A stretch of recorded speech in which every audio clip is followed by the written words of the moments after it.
Hi, everybody. I'm Karen Potts here, and I'm here with one of my favorite authors, John O'Leary. He has written a book called On Fire. And believe it or not, my kids have read that book. They have not read my own books, and I've written a few of them. So that says a lot about John's book and John's story. And in a nutshell, when John was 9 years old, he started a gasoline fire. Kids being kids, they like to experiment with things. And John went into the garage and he lit a strip of gasoline on fire, which unfortunately also exploded the gas tank nearby. And he was burned down nearly 100% of his body and not expected to live at all. But John lived, and he's here today to share some of his story. And he's here, believe it or not, to tell us why he would go through that whole thing all over again.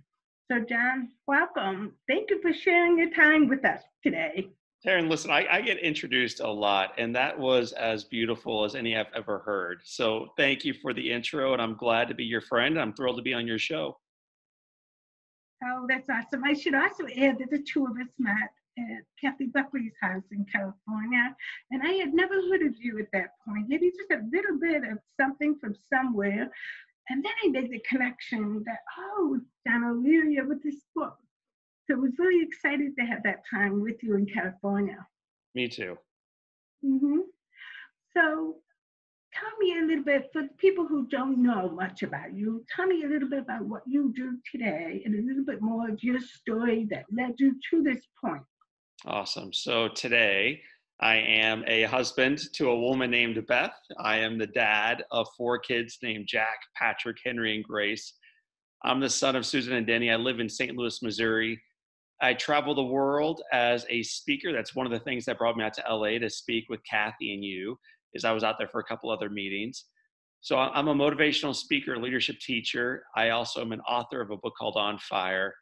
And we have a really cool podcast called Live Inspired with John O'Leary. So when you add up all of those things, I'm a pretty busy guy, but also I think well-traveled enough to recognize how blessed I am. You mentioned in the introduction that John got burned, and he's here to tell us that he would go through it all again. And I would. I know that sounds crazy, but I would, because that fire for me led to formation of faith and understanding and character and compassion, and even the discovery of how valuable life is. I think many of us don't realize how precious our life is until it's almost taken away from us, or it is taken away from a dear friend.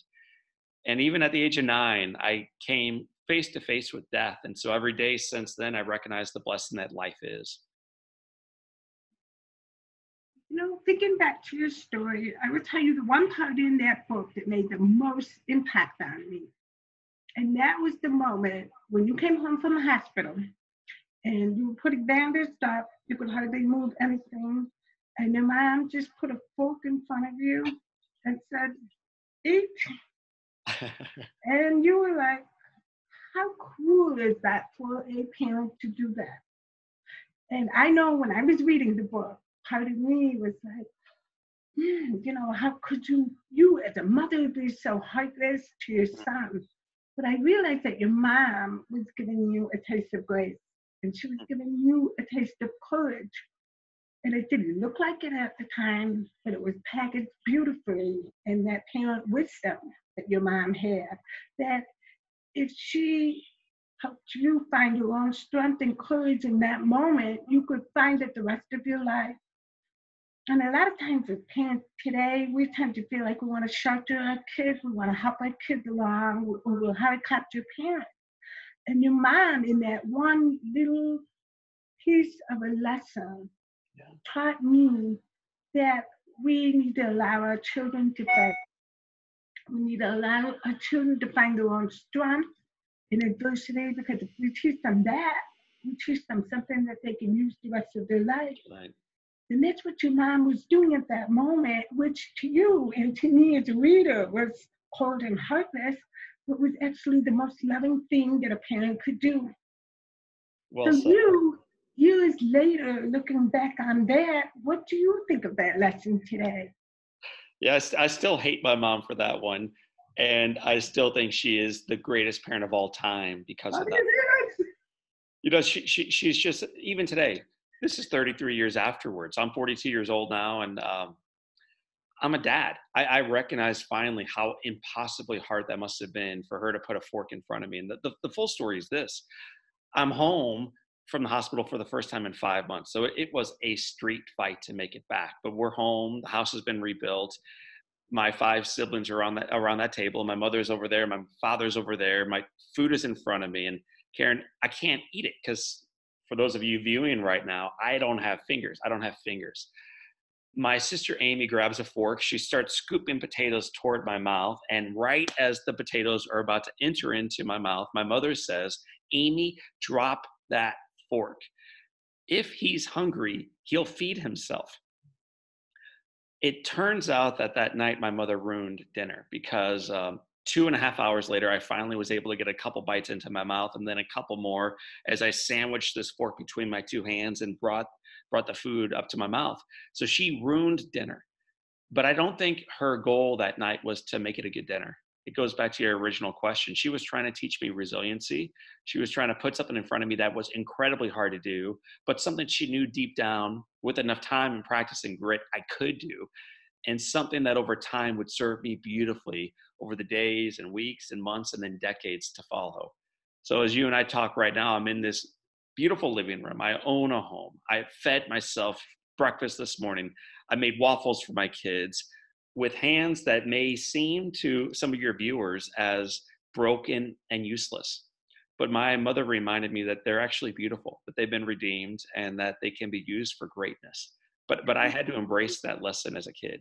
I'm guessing you could feed yourself pretty well now. Yeah, can you see it on my face? I can feel myself very well now.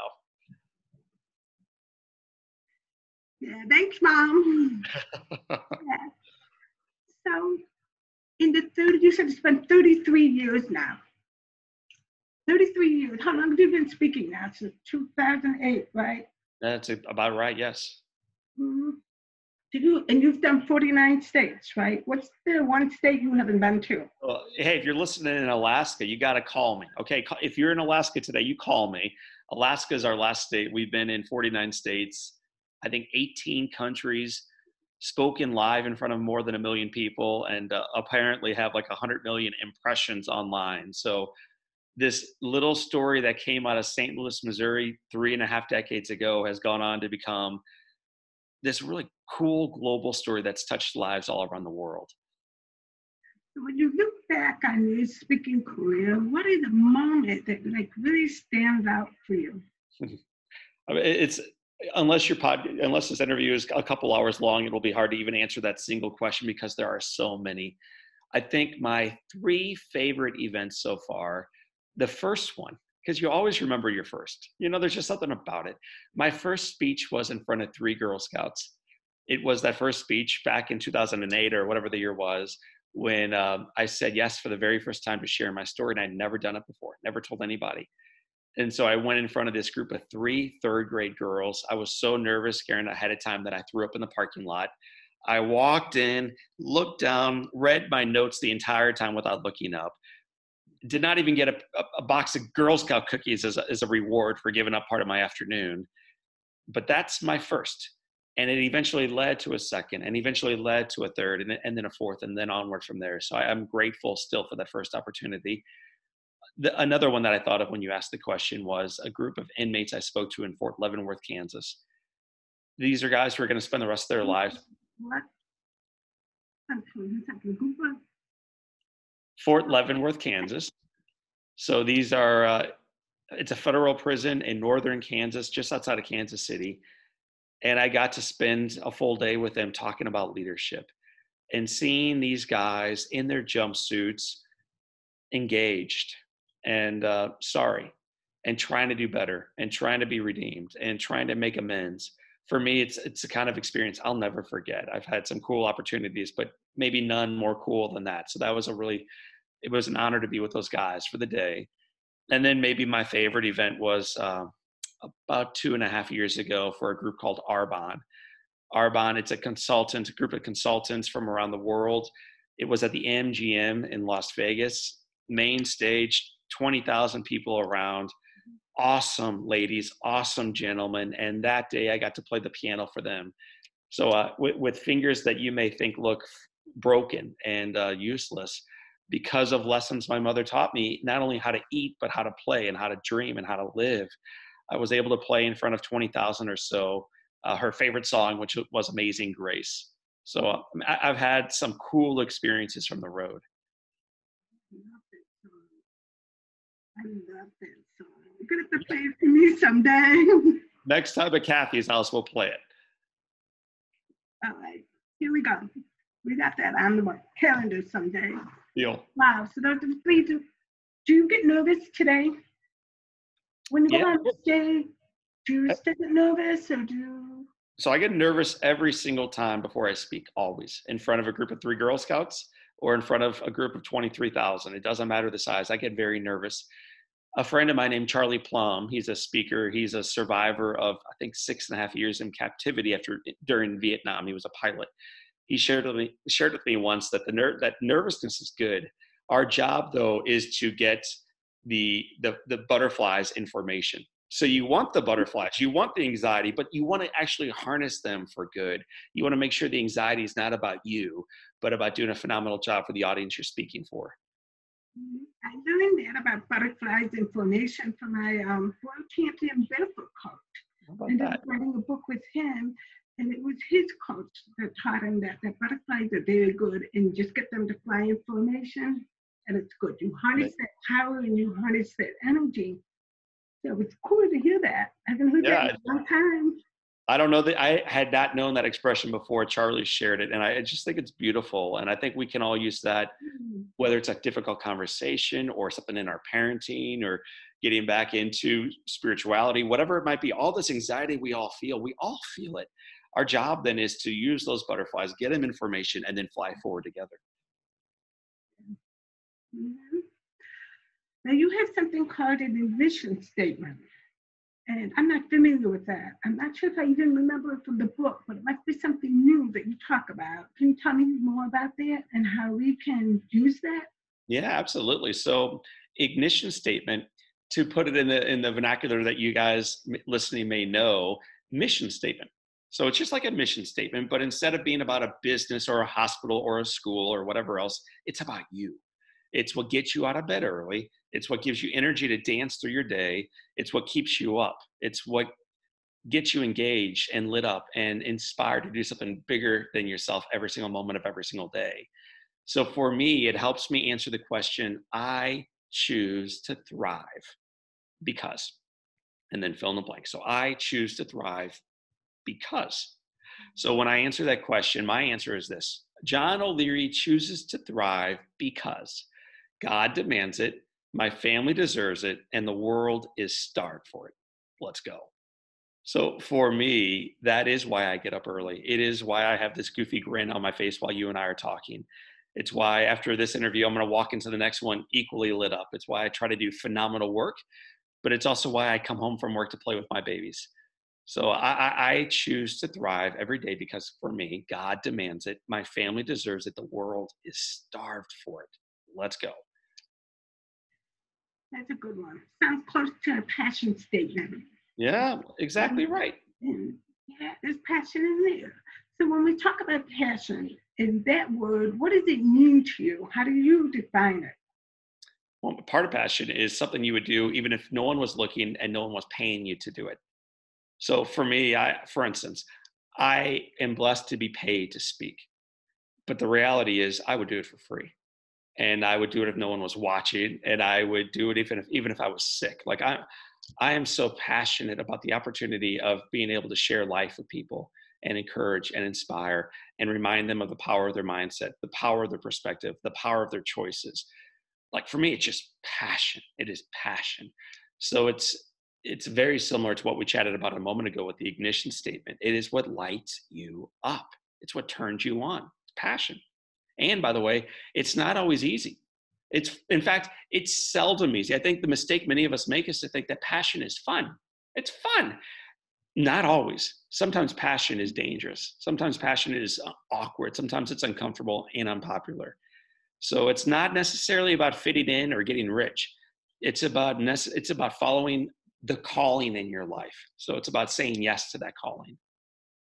Mhm. fact, the root meaning behind passion is the willingness to suffer. Wow. Well, how Yeah. about that? So if you think about it, when you are passionate about something, you're willing to get up at 4 a.m. and do 3 flights to get Mhm. to a speaking engagement. You're willing to get up in the middle of the night to feed the baby. You're willing to do the training for the marathon that you want to accomplish. So that willingness to suffer is tied right up there with passion. It's not all, butterflies and angels and things that we usually think of, pure happiness 24/7 out of the day. It's that willingness to suffer and to work and to strive for something. So you hit on it. And a lot of people miss that. Well, you hit on it beautifully. So I will be stealing shamelessly later on today. The willingness to suffer. That is powerful. And by the way, we need more of that. I think many of us want Yeah. friends and followers, and we want to be loved and liked. Not a whole lot of us are willing to suffer for it. And that would set you apart if you're willing to suffer for something you believe in. That's so true. That is so true. And I think the more we get out of our comfort zone, the more we can push ourselves, the more we find new heights and new abilities.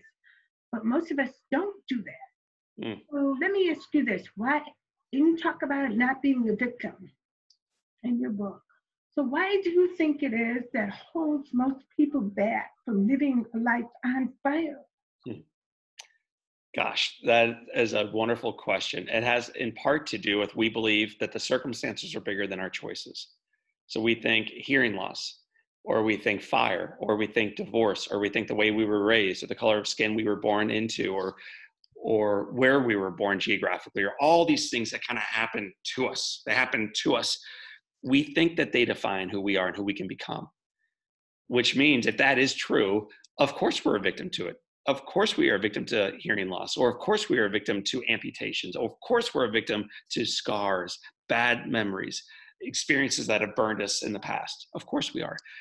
But what my mother taught me and what your leaders have taught you as well is you don't have to be a victim to it. That you can choose, in fact, to be redeemed, made better, made stronger, made more compassionate, made more whole through embracing it. It doesn't make the pain go away. It doesn't make the present perfect, but it allows you to control how you show up and how you take that next step forward, which is ultimately going to determine what happens next in your life. So I choose not to be defined as a burn victim. I'm not. Most days I forget I even got burned as a kid. I'm a dad. I'm a husband. I'm a son of God. I'm a happy dude. I'm an American. I'm a Midwesterner. I'm a whole lot of things outside of being a burn victim. That's not what defines me. What defines me is the joy of each day. And as painful as it is to get here, that joy is a choice. That joy is a choice. And it's one that I try to make every moment of every day. I love that. Joy is a choice. It is. We can It- choose it, and many times we don't. correct. It's true. So let me ask you, what do you do for fun? What is fun for you?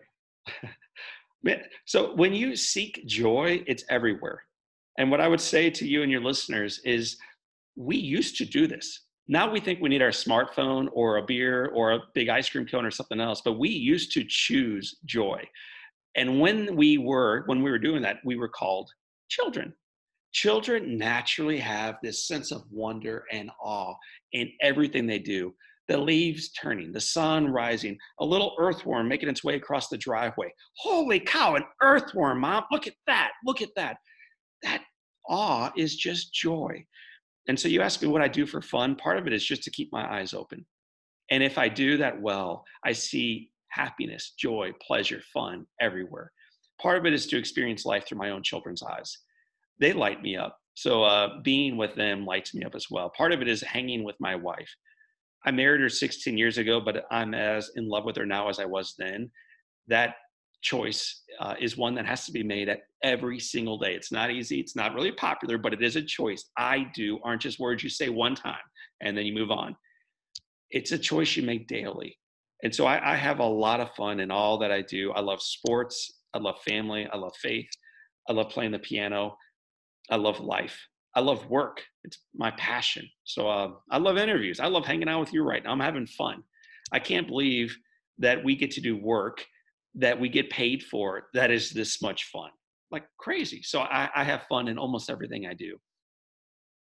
That is an awesome thing. And I think a lot of people are detached from that idea of that work can be fun, life can be fun, and you can, there's no Monday through Friday thing. People may not realize that they can choose a whole different way to live. So for us to wrap this up, in all your 33 years that you've had that experience, what is one piece of advice or wisdom or something that you can wrap this up for all of us? So apparently my most quotable, my most tweetable quote, if you will, is this sentence. You can't always choose the path that you walk in life, but you can always choose the manner in which you walk it. And I think that plays solidly, whether you're talking about a 9-year-old kid, a single mother, a retiree, a guy who's struggling with the idea of I'm near bankruptcy, someone struggling with what that diagnosis might mean for them, someone battling against an addiction or against a memory from yesterday or a goal they're racing towards tomorrow, whatever it is. You can't always choose the path that you walk looking backward, but you can always choose the manner in which you walk it. And for me, that is so awesome. I have a father with Parkinson's disease. He no longer can earn, no longer can work at all, no longer can drive, no longer can walk, and lately no longer can speak. So you can see where this thing is trending. And yet he is the most joyful, playful, humorous, fun-loving, faithful, content guy I've ever met. I've met a lot of people. I've never met anybody more joyful, loving, and playful than my father. You can't always choose the path that you walk in life, but you can choose the manner in which you walk it. My dad taught me that, and I think we can teach others that through the way we show up. That's a beautiful thing. What a great way to wrap this up. Thank you, John. Aaron, thank you. Hey, you live this message, so I'm preaching to the choir today, but I'm glad to meet you again and some of your friends. Oh, I think everybody can always use a little bit of John.